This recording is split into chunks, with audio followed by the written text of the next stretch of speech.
Hi there. On weekends, we do reruns so that yours truly can take a couple days off. Look for a fresh new episode on Monday. Meanwhile, please enjoy this episode for this day from a previous year. I thank you so much for your indulgence and loyalty, and have a great weekend.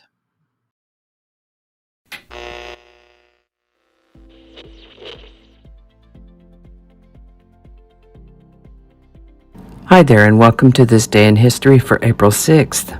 April 6th is the 96th day of the year in the Gregorian calendar, 97th in leap years, with 269 days remaining to the end of the year. Today's word is ephemeral. Ephemeral is usually an adjective, sometimes a noun. As an adjective, ephemeral means lasting a very short time, lasting only a day. As a noun, ephemeral means something that lasts a very short time or something that is ephemeral. I remember from my days at the National Baseball Hall of Fame and Museum that paper artifacts are called ephemera. Got to take special care of things that degrade as easily as paper can over time. The word ephemeral comes to us from Greek, a word that means lasting a day. A related word is ephemeris, which is a noun that refers to a book, chart, or tabular statement of the assigned places of a celestial body for regular intervals. If you want to know where any given planet was located in the sky on a particular date, you would consult an ephemeris, but today's word is ephemeral. First known use of the word ephemeral as an adjective is 1576, and as a noun, 1807. Ephemeral. And with that, John Jacob Astor incorporated the American Fur Company on April 6, 1808, which eventually made him America's first millionaire. When he noticed that the fur trade was declining, he got out of that business and began investing in real estate in New York City. He was a pretty smart businessman, such that at the time of his death at the age of 84, he was the wealthiest man in America. We've mentioned William Henry Harrison and John Tyler a few times in the last couple weeks. Today it is that John Tyler was inaugurated as America's 10th president on April 6, 1841, 2 days after the death of President William Henry Harrison. Thomas Green Clemson believed that education, especially scientific education, leads to economic prosperity. Having outlived his wife and all his children, he decided to will his estate to the establishment of a land-grant institution called the Clemson Agricultural School of South Carolina. And so it is that when Thomas Green Clemson died on April 6, 1888, he did exactly that and bequeathed his estate to the state of South Carolina to establish Clemson Agricultural College. He was 80 at the time of his passing.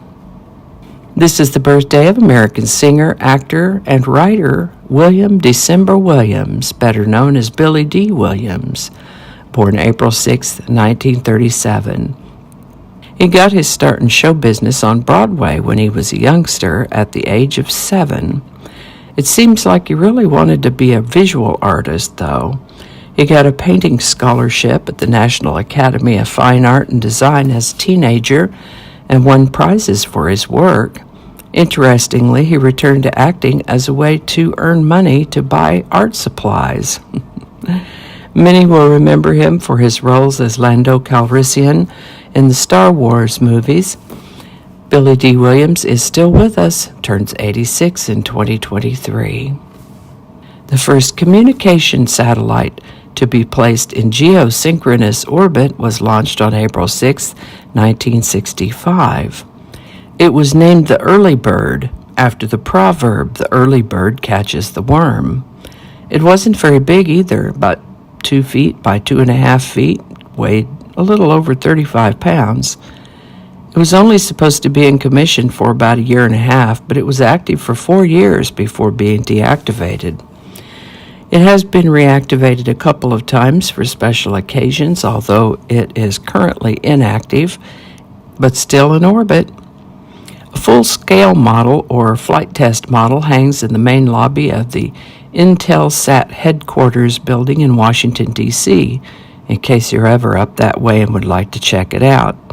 As we get ready to move to the song of the day, I'll be sure to include links to previous episodes for April 6th in case you'd like to see those. Today's song is He's So Fine by the Chiffons. The song was written by a fellow named Ronnie Mack. The story goes that he heard these young ladies harmonizing in their high school lunchroom and worked things out to be their manager, got them in the studio to record the song. Once recorded, they presented the song to Capitol Records, who declined it because they thought it was too simple. They had to shop the song around a bit before they got a record deal, but once done, baby, it was a hit. He's So Fine was released in January of 1963, hit number 1 on the Billboard Hot 100 at the end of March 1963, which is where we find it beginning its second of 4 weeks in that number 1 spot. I bet that Capitol Record executive and all the others have kicked themselves for turning that one down. He's So Fine by the Chiffons, number 1, April 6, 1963. Link in the description. And I think that's going to do it for us today. Thank you so much for watching. Consider subscribing if you haven't already. Feel free to share this video with a link in your email, messaging, or social media. If you enjoyed this series, you can check out the playlist that contains these videos. I'll put a link to that in the description. That description lives on YouTube, so for other platforms, I'll include a link to my blog page that's called No Really. You can also find me on Rumble, BitChute. Alrighty, that's all I can think of right now. Thanks again, and I'll see you next time. Do not disturb. Okay, I turned Do Not Disturb on. Good job. Third time better be a charm. One more time. Are you making some sound? Get on out of here. Yeah, we're gonna edit that out. Flinging happiness all over the place. Alrighty. Back to work. I think we got it this time.